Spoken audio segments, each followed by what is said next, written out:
Hi, everyone. Welcome to our third panel of the day. We've had some amazing discussions and revelations already in this room, so I'm so glad that you're coming in. We will get started in just a minute with gay goblins and non-binary robots, queer sci-fi and fantasy. But I just wanted to welcome you all. My name is Christina Mitra. I am the program manager for the Hormel LGBTQIA Center here at San Francisco Public Library. We are a premier center for all things LGBTQIA, including public programs, exhibits, collections, as well as queer archives. The Queer Archives of San Francisco are located here. And I just want to thank everyone for being here. It's because of the Friends of the San Francisco Public Library, which is our nonprofit arm, that we're able to make this event completely free and also support our presenters with an honorarium and make sure that our volunteers are well fed and everything is running smoothly. So I want to thank the Friends of the San Francisco Public Library, as well as Howard A. Cooper, who has since passed but left a very generous bequest to the Hormel Center to be able to continue queer programming just like this. So thank you, Mr. Cooper. And I just want to thank our media services team who's in the background making sure that we're sounding good, that you can see amazing slides, as well as our custodial team that set up all the tables out here for the exhibit. And I just want to go ahead and pass it over to Mel Gillman for this incredible panel, and thank you all so much for being here.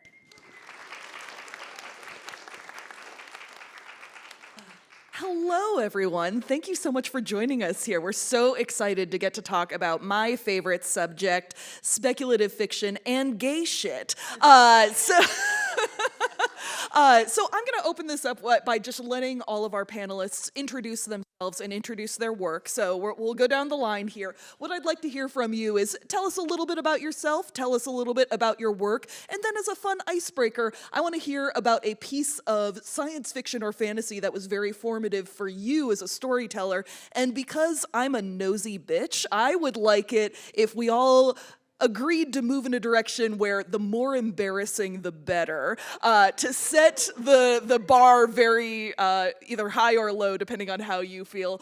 My name is Mel Gillman, they, them pronouns for me. I am a graphic novelist. I'm also the chair of the BFA and MFA comics programs at California College of the Arts, and I am currently working on a lesbian goblin divorce horror comic called The Goblin Throne, which is going to be out from Iron Circus next year. And if we're going to talk about formative fantasy for myself, I was unfortunately bitten by the teenage Phantom of the Opera virus at a young and formative age. That sunk its nails right deep into my scalp here, and as an adult I am still making lesbian versions of that in many different ways. I'm going to pass it on to you. Hi, I'm William O. Tyler. Along with my partner Dave Davenport, we run a self-publishing company called Tannis Comics. For the last few years, I've kind of been working as an editor, doing some anthologies like Theater of Terror, Revenge of the Queers, Yellow is the Warmest Color, We Belong. And now I'm finally working on something for myself, which is a new series called Mesmer that is exploring this idea of cryptids and monsters and how being close to the natural world makes you the most powerful. Oh, and something very formative, I guess. Off the top of my head, the first thing that comes to mind is Alice in Wonderland. I was obsessed with that as a child, and then, have read it over and over again as I've gotten older and gotten different things from it. And of course, the movies and all of that. My name is Blue Delliquanti, they, them. I have done multiple science fiction comics projects, including the online comic Oh Human Star, which I did from 2012 to 2020. I did the graphic novel Across the Field of Starlight. I've done a series, a whole bunch of short science fiction stories for anthologies over the years. Embarrassing, formative.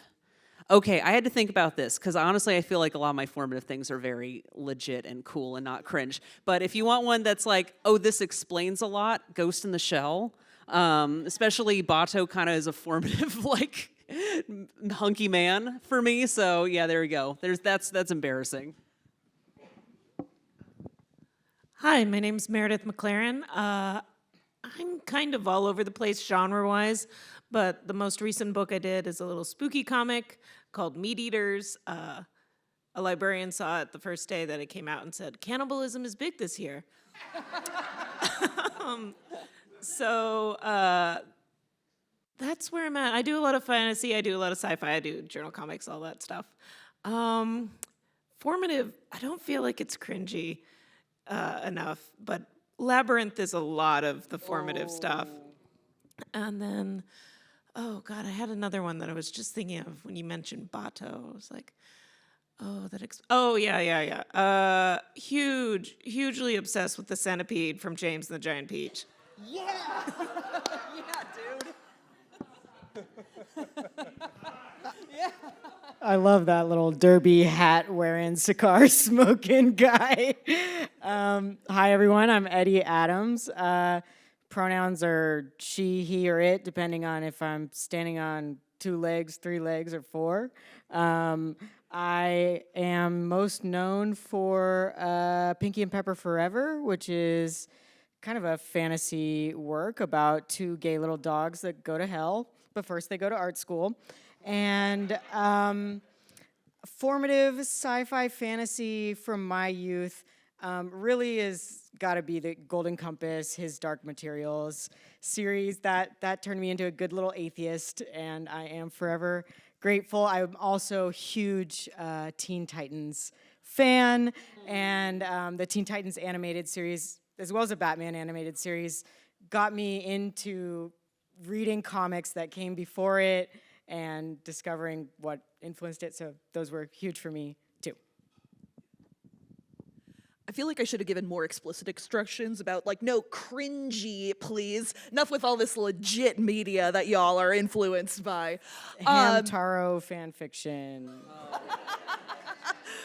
That's good. Okay, if we're getting into it though, one of the most things that got me into making comics was I was 11 years old in 2001 when Invader Zim was happening. So, I'll be honest about that. I see it. All right.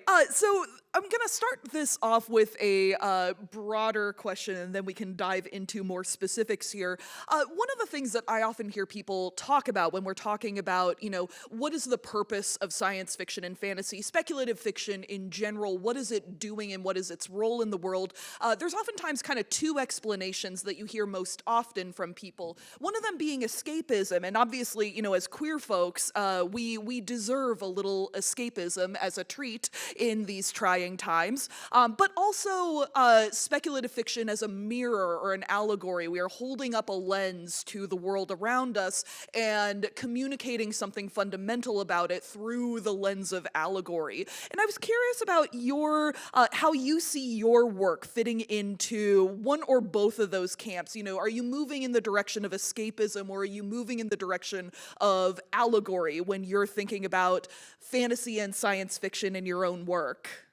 And anybody can talk. I'm not going to make us go in order here. I probably lean more towards allegory because I feel like sci-fi and fantasy is like how you talk about the stories you're not supposed to talk about. And also, I do like to tell people, too, that a lot of the times when I'm doing a story, it's me working through shit, and then everyone else is along for the ride. Yeah, I'll add on to that, because I think when I first started making comics, I was definitely not telling stories about myself. I was telling the stories that I thought people wanted to see.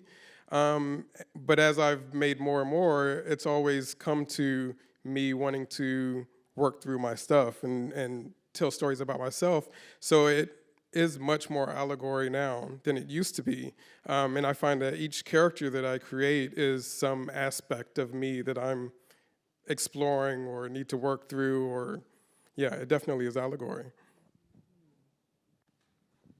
I got a little of both. I also relate to the other artists on the panel talking about allegory used to work through something that you've been through. We can't all be autobio artists.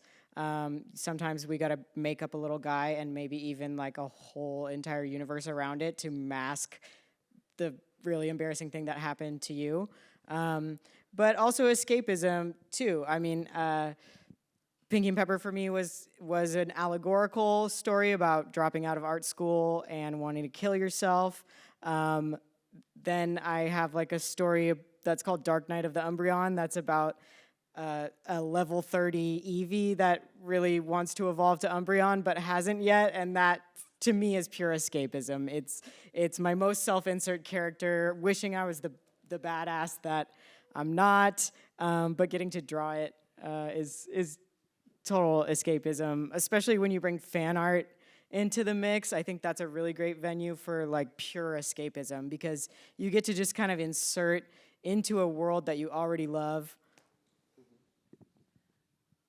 For me, the interesting thing has been, especially working on a story for several years, like a long time, working in sci-fi, is that you can see certain technical innovations that were inventions when you start kind of emerge in kind of like a wonky, like, you know, sideways way that is adjacent to what you were writing about in a fantastical component. I mean, in some ways, what I was doing when it comes to Oh Human Star in particular, you know, we're not going to have our brains in robot bodies anytime soon. I'm sorry. But there is some really interesting ways in which personal identities and histories interface and interact with technology that are true and have become truer in the years that I've started working on those stories. So I don't know, it's interesting in that way to have some things be in the realm of allegory, but also to witness society catch up in real time in some ways. Blue, you are leading in perfectly to the next question that I wanted to ask this group. Thank you for that. So I'm going to start this off with a little anecdote here, since we're here at Pride and Panels and we've got a lot of wonderful people who are visiting San Francisco from out of town. And a story that I have heard no less than 4 different out-of-towners tell me is they're like, Mel, I was on the road from the airport and every single goddamn billboard in the city of San Francisco is like, new AI product that can change your life. Please give us your money for these AI products. I wanted to hear your thoughts a little bit about the world we are living in right now, where we have these like mega billionaires who are expending evil amounts of money to try to manifest their own particular vision of a science fiction or fantasy universe that they want to create on this world. And then, you know, we have us as cartoonists who are kind of doing, in many ways, the opposite of that. We're, you know, broke queers who are building whole worlds out of like scratch paper and pens. How do you see, you know, the role of queer comics and queer science fiction and fantasy fitting into this larger landscape in the times that we're living in right now?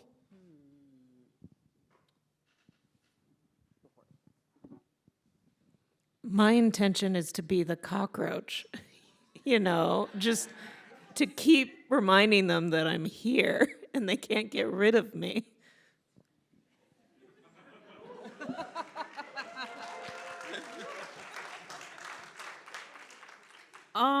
It's interesting to ask that question in San Francisco, particularly because as someone who's coming from outside of it, there are some things that are very San Francisco specific. The billboards are a big one because I started after some point keeping track of the number of billboards that were advertising things that people could actually eat or use, and it is like it fits on one hand.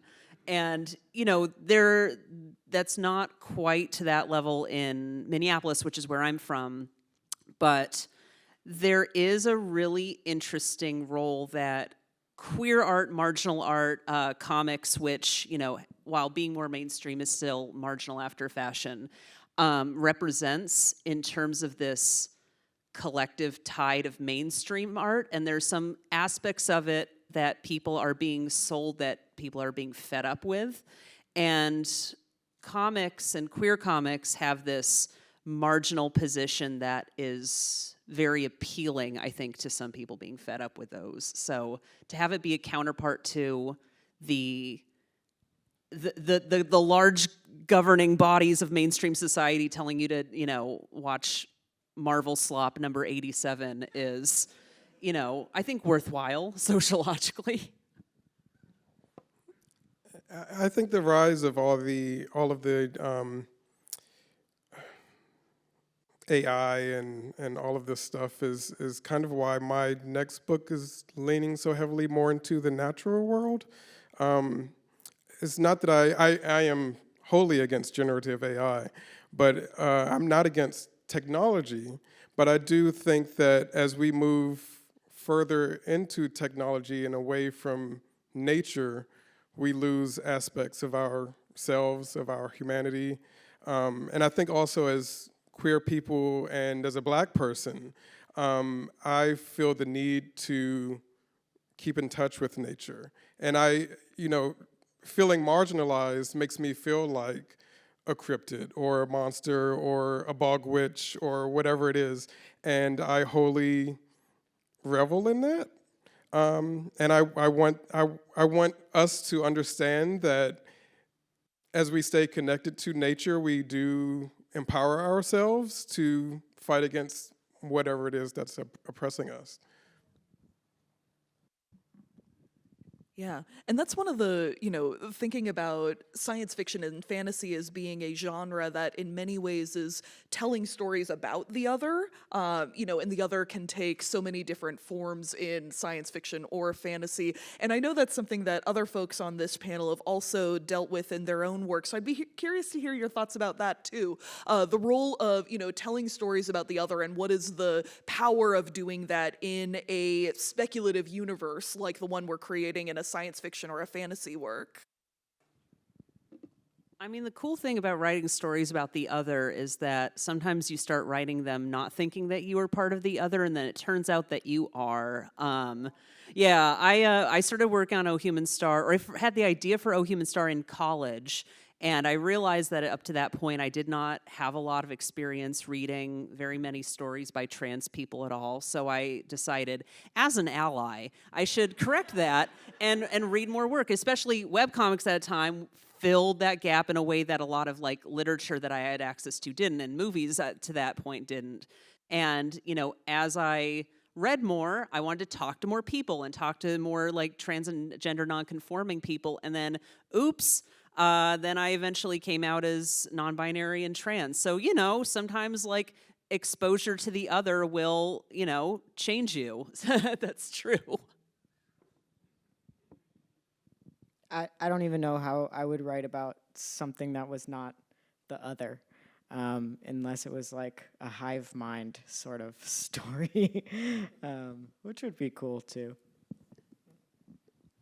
I think as a kid, another thing I was inspired by as a kid was Disney villains. I've always enjoyed the villains in movies and in comic stories. And I think that as I got older, I realized that the reason that I enjoyed villains so much is because I could see myself in them.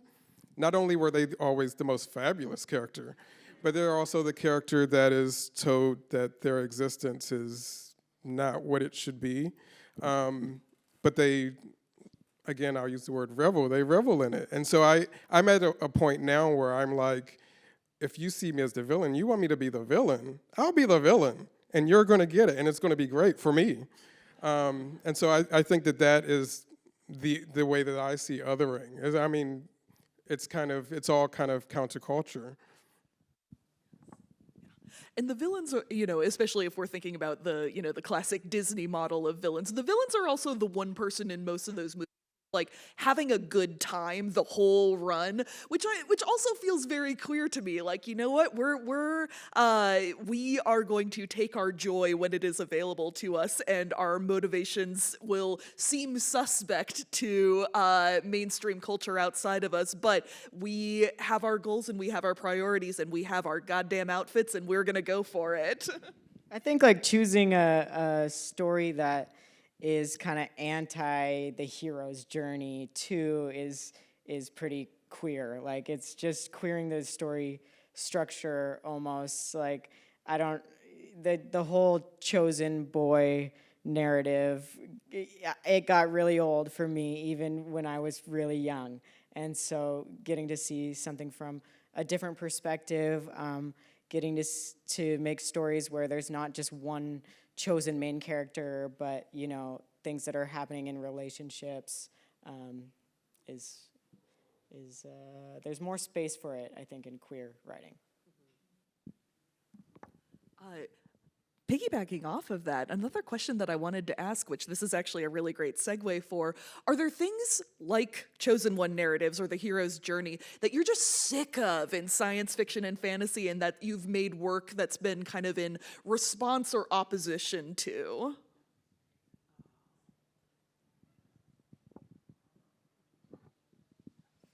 The idea that this 12-year-old is going to solve all of our problems, I find myself gravitating towards stories where it's like, no, an adult really should step in at some point.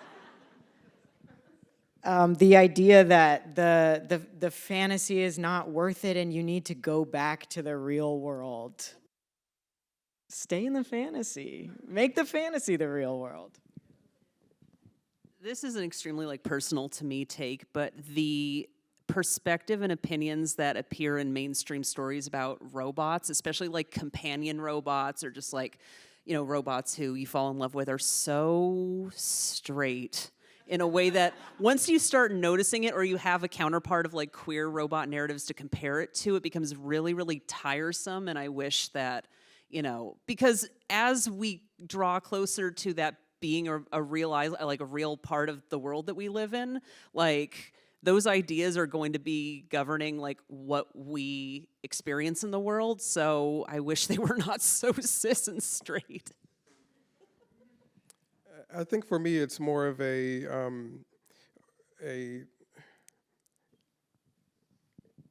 are lots of Black tropes and stories that I'm so sick of, and I think that needing people of color to respond to things in a certain way that is pleasant for you, I'm tired of that. I love being unapologetic and being loud and just letting you know what's not right.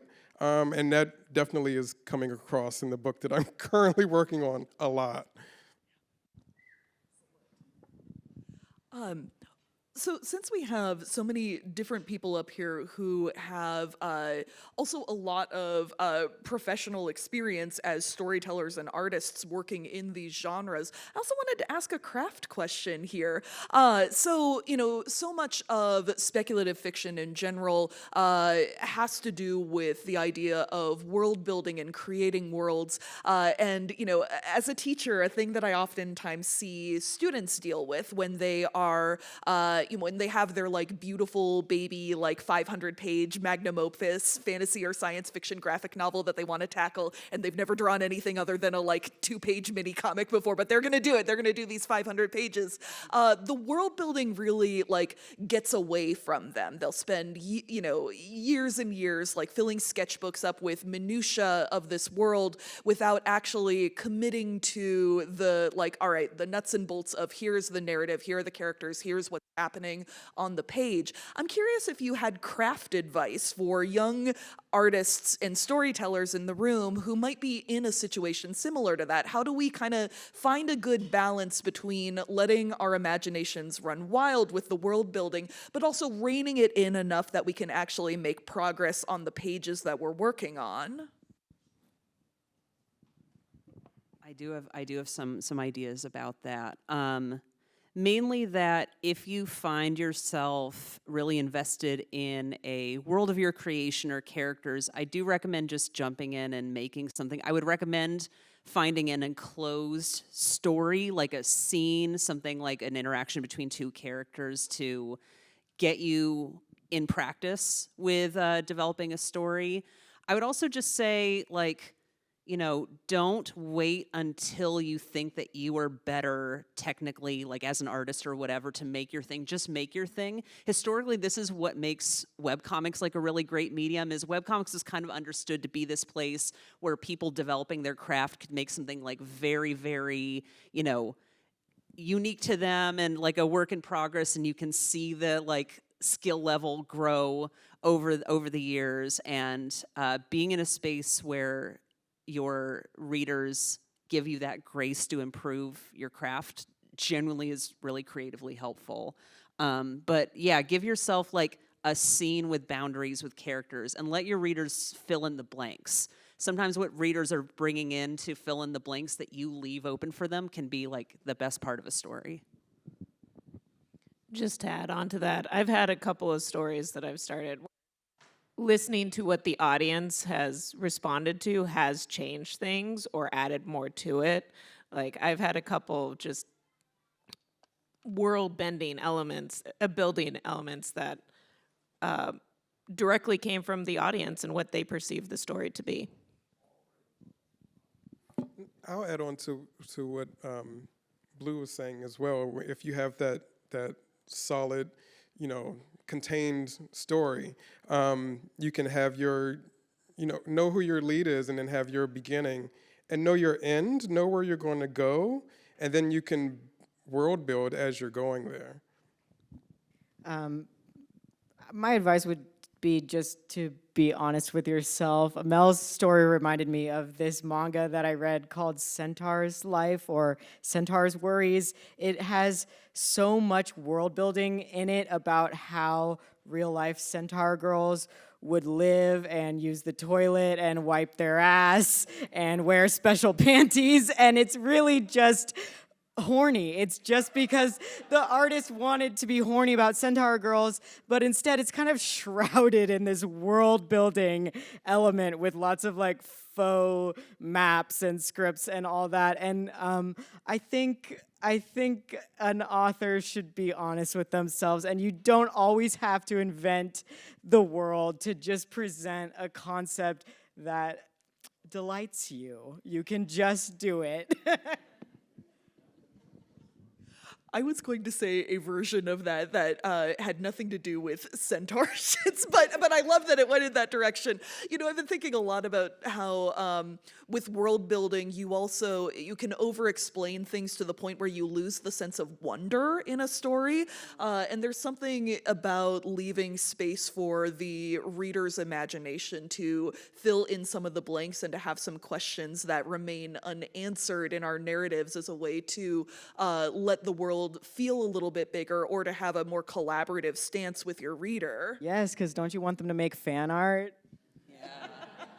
And classically, that's what makes or breaks horror stories, right? Like a lot of times the gap that is left by the creator is where that suspense and the reader's imagination like can fill in the blanks. And if you leave too little space, it completely collapses the narrative.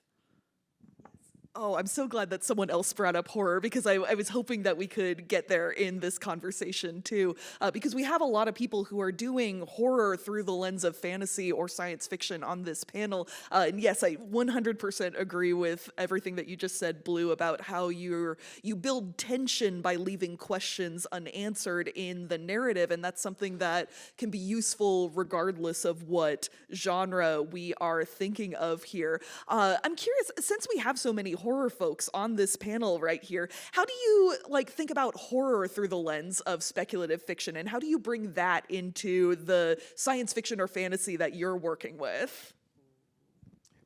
For me, horror is an easier way, even more so than just fantasy, to have an outlet. Like if there's something that's really bothering me in the world, then I can really destroy it in horror. I can really, just take a knife right to it. And it really is very expressive and cathartic that way.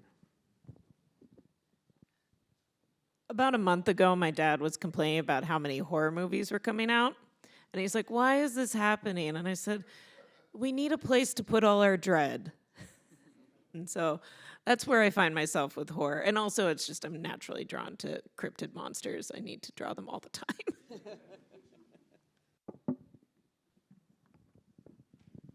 Amazing. One other thing that I wanted to ask about, and this ties in a little bit to some of the things you've been saying about using horror or fantasy or science fiction as catharsis and to vent about something that is pissing you off in your day-to-day life or causing problems for you. I mean, one of the classic roles of science fiction and fantasy, spec fic in general, is also that it's about critique of power structures in many ways. This is about building stories that allow us to, punch upward at the systems that oppress us. And that's especially important when we're talking about, marginalized science fiction and fantasy stories being told by people speaking from the margins. One of the things I was thinking about when I was coming up with questions for this panel is thinking about how, this is also a very old form of storytelling where, you could roll back the clock to when we were still telling fables around a campfire, and maybe you can't directly criticize the king, whoever he is, but you can tell a really raunchy story about an awful pig somewhere, and have the narrative come through in the lens of fable. So I'm curious how you think about, science fiction and fantasy as being a critique of structures and a critique of power, and how we can use speculative fiction as a way to do that, telling our own stories. Well, that's one of the reasons why Alice in Wonderland is such a influence on me, is because of its satire of the ruling class, but it's done in such a way that even children can read it, and they don't quite understand it, but they get that there's something off with the Queen of Hearts. People shouldn't rule this way.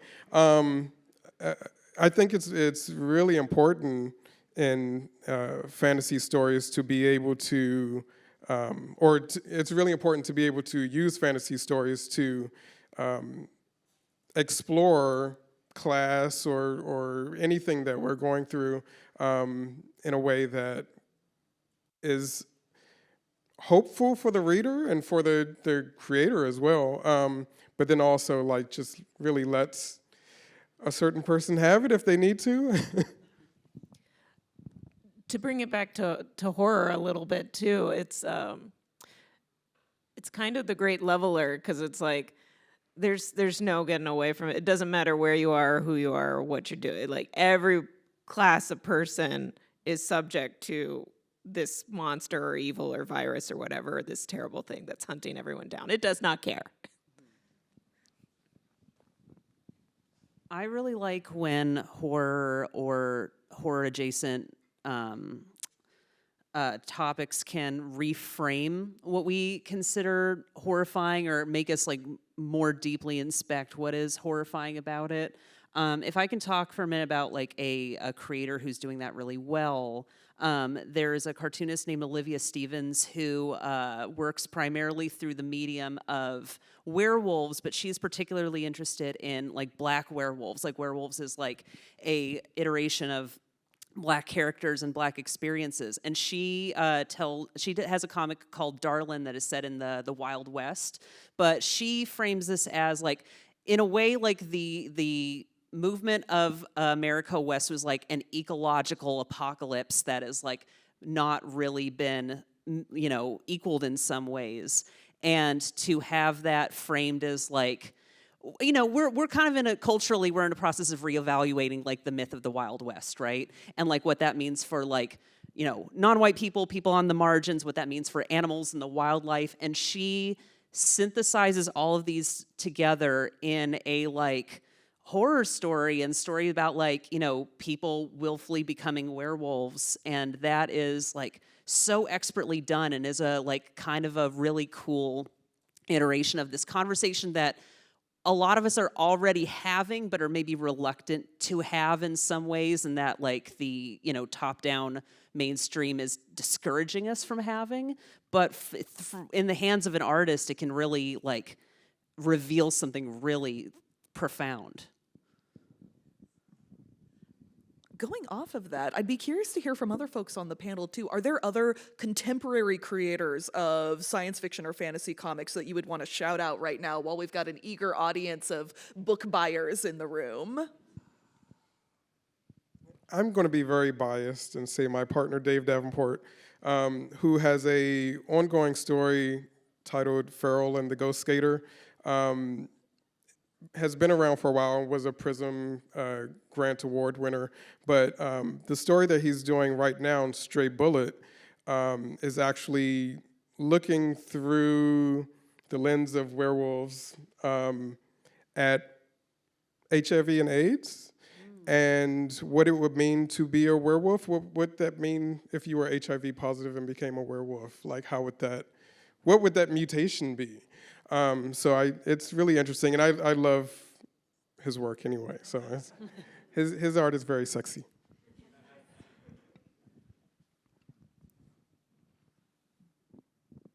Sorry, I always know the titles and never the authors, so I had to Google my recommendation. My recommendation is Beneath the Trees Where Nobody Sees. And it's still not giving me the guy's name. Okay, Patrick Horvath. And it's basically if murder came to Busytown. And I love it so much. I only recently got to pick that one up, but.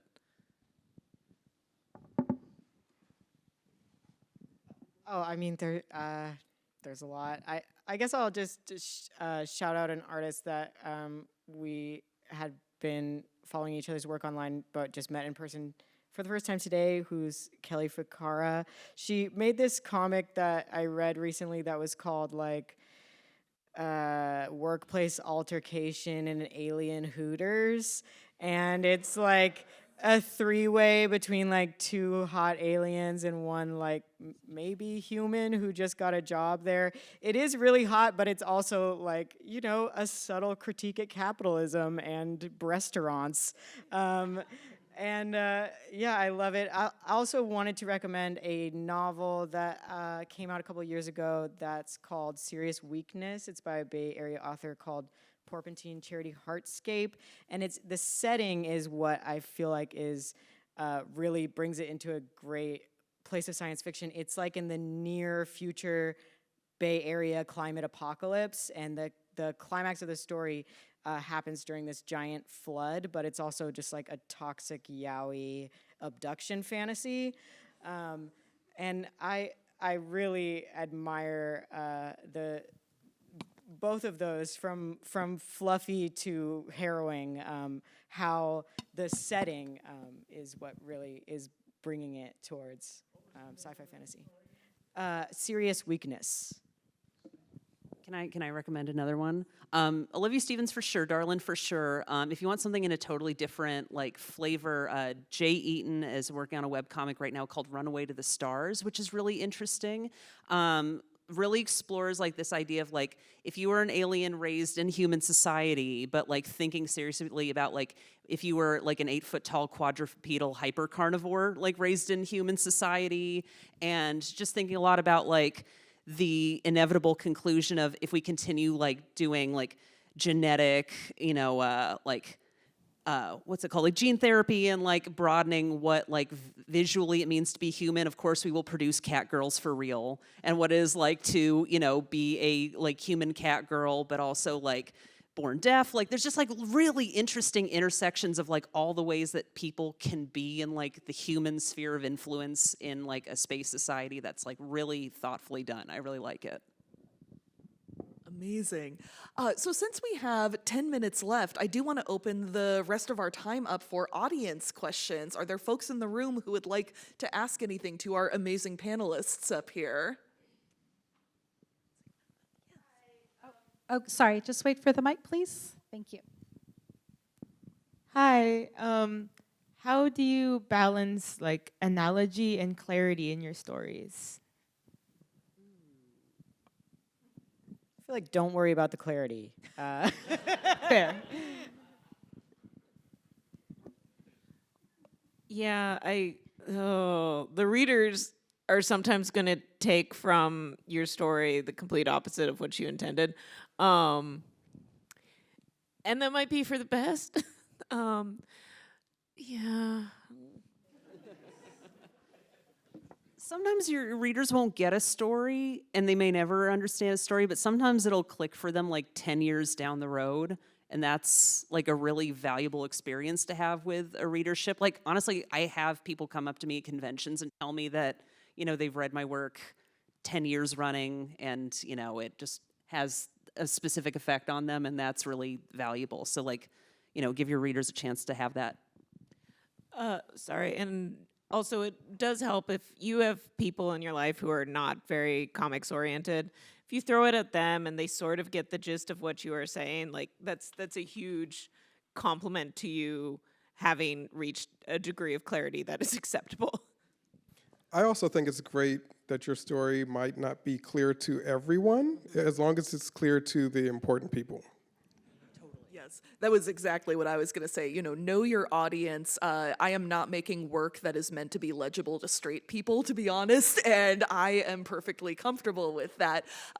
So yeah, think about who is your target reader and who are you speaking to with that work, and that'll help you navigate the clarity question. Other questions from the room? I was wondering if you guys had any tips on just workflow, because I feel like the workflow can like make or break progress for a lot of artists. I'm just curious on if you had any tips to manage that. My favorite thing to get into the workflow is every time I have a project I'm working on, I create a specific playlist for that project that's music that inspires whatever mood I need to be in for that. If I need to be aggressive or if I need to be calm. I even have I might have an aggressive playlist and a calm playlist for the same project, and then have to do it based on, based on what scene I'm working in. But I love having just music or something in the background to keep me in the flow, and putting my phone somewhere else, because I will habitually just pick up my phone, and I need to not do that. This is do as I say, not as I do advice, but know what is reasonable for you. Like, just really be honest with yourself. And even 10% of progress is still progress. So if you can only do like a panel a day or not a panel a week, or you can only like write maybe 300 words on a paper, every week or every month or whatever, that's fine. Like the point is just a consistent degree of progress, regardless of how fast or how slow it is.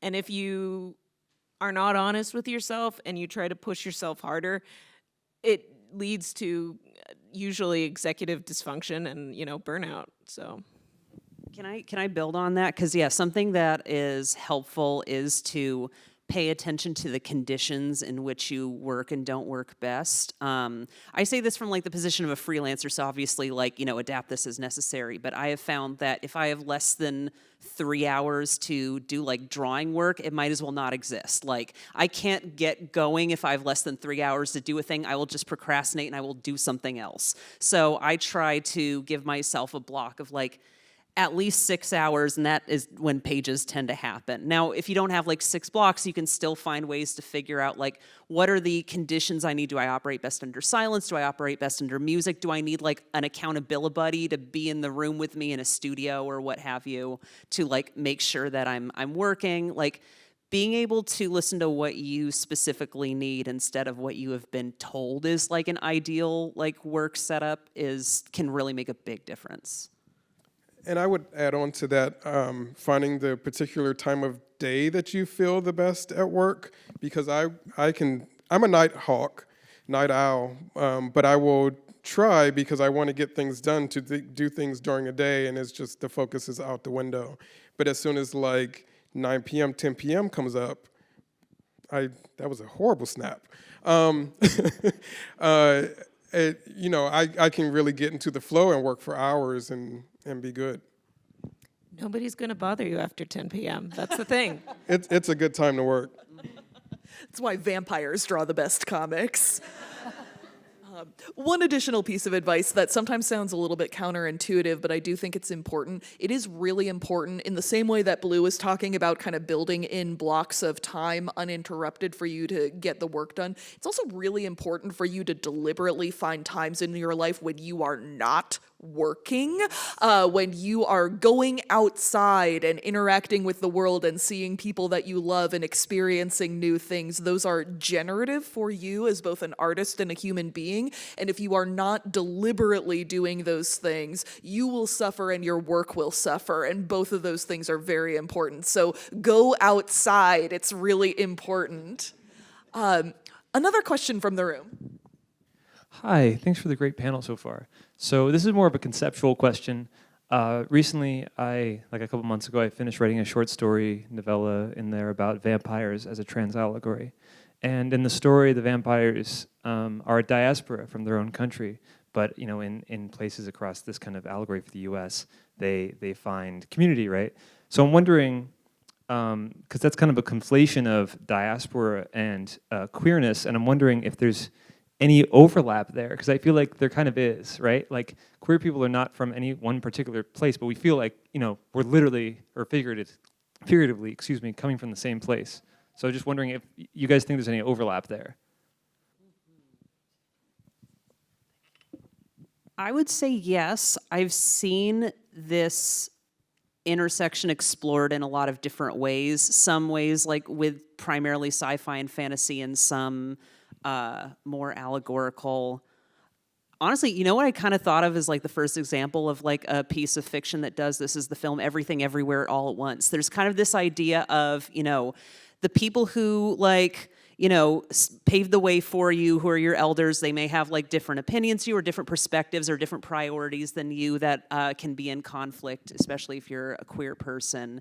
There are things that can be allegories for other things. This is definitely like a field of fiction that people from all sorts of diasporas have explored in ways that are like particular to them. So I don't remember if you were like asking for advice or anything, but like just like finding iterations of like how that intersection is explored in like literature and in film, like it's out there for sure. All right, unfortunately, it looks like we only have 1 minute left on the clock. So with our final 60 seconds here, I would love it if folks could tell us, where can people find you? And you can find us also online at tanniscomics.com. But you can also find me online under my name, Blue Delliquanti, or ohumanstar.com if you want to read it there. Just come get a business card. Nobody knows how to spell Meredith McClaren, so yeah. I got a blue quilt and some colorful comics. Come say hi. And I am not tabling, unfortunately, but I am carrying around a sack of nasty lesbian horror comics for trades only. I will not accept your filthy American dollars for them. Comics is currency only. All right. Can we give a big round of applause for our incredible panelists here?